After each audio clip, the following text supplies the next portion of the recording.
Hello, this is a short video on how to add an assignment into your Google Classroom.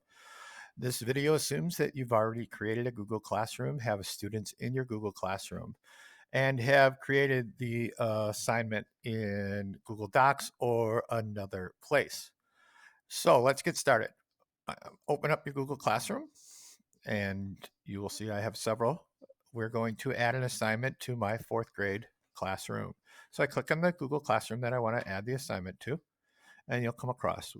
We'll cover streaming and people and grading in another video, but we're working on classwork. So I'm going to assign a class assignment. And I'm going to create that class assignment by hitting the plus button. And I can create an assignment, a quiz, a question, material, reuse previous post, or create a topic. And we'll cover those in other videos. So we're going to create an assignment today.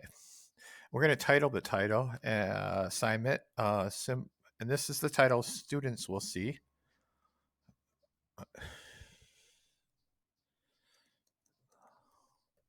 I've already created that.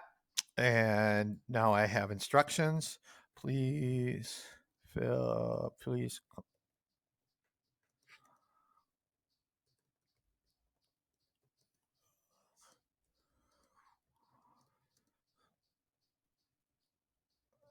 And you can add instructions. Those are optional.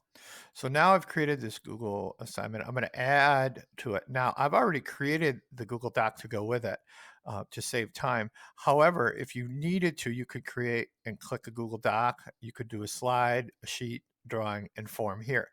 But because I've created it already, I'm going to go here. And I know that is in my drive. So I'm going to click it. And I just created it, so it'll show up in my recent. Here it is, because I click on it, I insert it right here. I click insert, and it will show up in mine. Now, this is really important. One of the more important things to remember is how you're going to present this to your students. Here are your three options. You can have students view the file. They won't be able to change it. They won't be able to do anything but see it. The next option is students can edit the file. This you have to be careful. They're going to be able to edit your original. So your original could change and it would change for every student then. So this is important. The last option is probably the one you're going to use the most is make a copy for each student. So you don't have to have students cut and paste and make a copy. This will automatically do it and it will automatically put their name at the top of the document. So that's what I'm going to do. The option I'm going to click make a copy for each student. Again, that's very important to do. Now I come over to this side and you're going to see I have options here. If I were to have multiple classes, I would do it here. I don't. I want to keep one class, and we'll talk about why in elementary school it's important just to have one class. This is not a graded assignment. I'm not going to grade it, so it's going to be ungraded. Now this is nice. I will have a due date.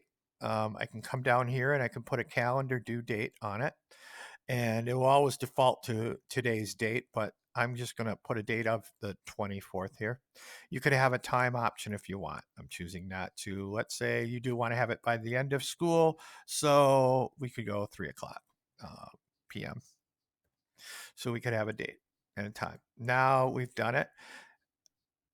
The next thing we can do is a topic. This is a science topic, so I'm going to create it and put it under science, and I'll follow there. I do not have rubrics for it, and we could add a rubric later if we wanted to. Up here, if you're going to do several things, you can also, if you have small groups, you could assign it to individuals. Right now, as you can see, we haven't started school, so I only have 4 students in my class. But I could pick, let's say I don't want Abby to do it. I could take her off and assign it to whomever I want. Now we come up, we're ready to assign the project. We have several options here. You can assign it right away. It'll go right there. You could say, well, I want to work on it a little bit more. I could save it as a draft and nobody else see it but you. Or I'm ready to assign it. I just don't want the kids seeing it yet because I am going to do some pre-testing or pre-teaching. So I can schedule it. Now, today's the 18th. It falls into defaults to today's. So I'm going to say, again, I don't want the kids to do this for a while. So I'm going to assign it on, I don't remember what due date I had, but I'm going to assign it on the 30th. Oh, I must have picked a different due date. September 4th. Oh, I have to schedule it before the due date. That's what happened. Sorry, I'm learning. So I'm going to schedule it on the 22nd. And see, it defaulted. It wouldn't let me do that. So I'm going to schedule it. And you can see now what'll happen is it'll come up on the schedule. You'll be able to see it. The students won't be able to see it on their page. So if you come down and I scroll down to science, you can see how I've had it. Now, if you're like me and you want things in a certain order, you can see I have a draft that I've created here. Now, if I wanted to delete that, I don't want that in there. I deleted it. Let's say I don't want it. But now, this is the 8th. I'm going to have them watch a short video on Simple Machines, but here I'm kind of weird that way. I can just slide it down and it'll move it in the order that I want. So now it changed it. So that's kind of a unique thing. Or if you assigned it to the wrong category, if you've got to give it a topic, you could move it within it. So for instance, if I want to move that assignment up to math, I've now just transferred it to the math, and then I could come back and transfer it to reading. So moving things within Google Classroom is fairly easy on this screen. Again, if you have any questions or comments, please don't hesitate to reach out to me. So that is how you add